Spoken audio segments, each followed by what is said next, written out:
ওর থেকে একদম কেক নেবে না, ওর কেক খুব বাজে খেতে। এরকমটাই রিভিউ কিন্তু আমার এক কাস্টমার দিয়েছে। নমস্কার, আমি রুষা, গোকুলপুর কাটাগঞ্জ কাঁচরাপাড়া থেকে আমি একটা ছোট্ট হোম বেকারি চালাই। আরে দাঁড়াও দাঁড়াও, পুরো ভিডিওটা দেখো, তাহলে তো বুঝতে পারবে যে কেন এরকম রিভিউটা দিল। নিজের বাড়ির যে কোনো অকেশানে যে আমার কাছ থেকে কেক নেয়, তারই কোনো বান্ধবী অথবা তারই কোনো আত্মীয় আমার কাছ থেকে কেক নিলে তার একদম ভালো লাগে না। এবার আসি আসল কথাতে। যদি আমার কেকের টেস্ট তার পছন্দ নাই হতো, তাহলে নিশ্চয়ই সে তার বাড়ির জন্য অর্ডার করতো না। কিছু মানুষ থাকে যে তোমাকে হিংসা করে। কীরকম হিংসে বলো তো? দেখবে এমন অনেকেই রয়েছে কার কাছ থেকে কেক নেয় সেটা বলতে চায় না। আবার এমন অনেকেই রয়েছে নিজের থেকেই সাজেস্ট করে যে জানো তো, ও ভালো কেক বানায়, ওর থেকে কেক নিতে পারো।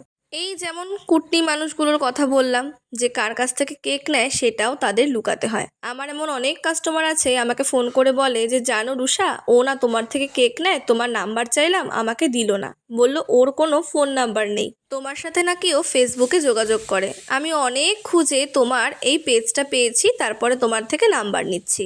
আচ্ছা, এই কাজগুলো মানুষ কেন করে এটা কি তোমরা বলতে পারবে বলো তো? এখন আমি সে সমস্ত কথা গায়ে লাগাই না।